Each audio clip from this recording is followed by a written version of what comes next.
Mahakama Kuu ya Tanzania masijara ndogo ya Dar es Salaam imeendelea kusikiliza kesi ya mwenyekiti kesi ya Jamhuri dhidi ya mwenyekiti wa Chama cha Demokrasia na Maendeleo ndugu Tundu Antipas Mugwai Lissu, ambaye ni kesi ya uhaini.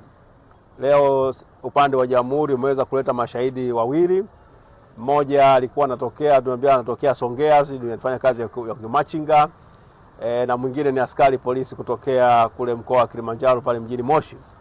Mashahidi hao wote wawili wameweza kutoa ushahidi wao na wameweza kuhojiwa kwa ukamilifu maswali ya mabezo na ya kuchanganywa ya mwenyekiti Tundu Antipas Mugwai Lissu, ambaye ameweza kuonyesha kwamba ushahidi wao kwa sehemu kubwa unatofautiana na kile ambacho maelezo ambayo aliandika polisi.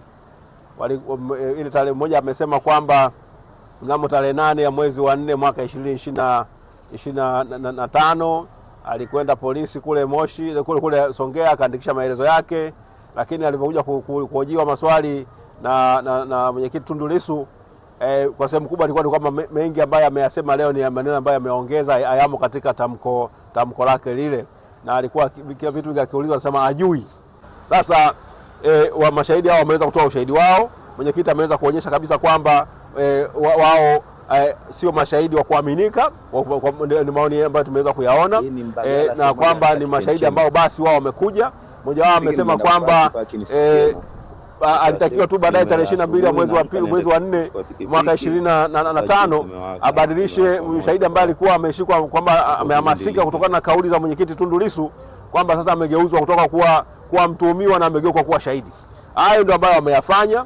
Kwa hiyo na mwenyekiti alikuwa anakazania kuonyesha kwamba watu wanabadilisha magoli. Yaani mpira tunafahamu huko sehemu fulani, lakini mtu akitaka kufunga goli unahamisha goli. Kwa hiyo ni kwamba unabadilisha, wazungu wanasema it's a moving target.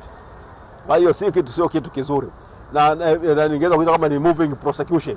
Kwa hiyo hali imekuwa sio nzuri, imekuwa ni ya kusikitisha, lakini mwisho wa siku mahakama ndio ambayo itakayoamua kwamba kama kuna kesi ya mwenyekiti kujibu, na kama kuna vivyo mwisho wa siku kama ana hatia.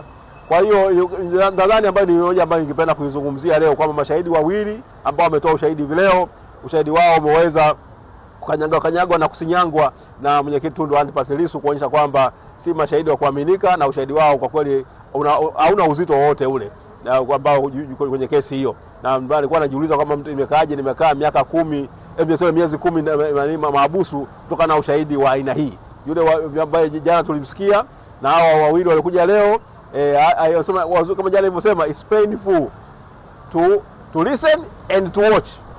Yaani angalau wazungu wanasema it's so painful to listen and watch. It was a spectacle. Yaani ni mambo ambayo yanasikitisha. Lakini ndio nchi yetu.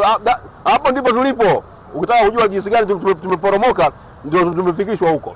Kuna shimo ambalo tumepelekwa huko la Bermuda Triangle, tuko katika hali ngumu. Sasa hayo ndio ambayo nataka kuyasema kuhusiana na kesi ya mwenyekiti Tundu Antipas Mugwai Lissu.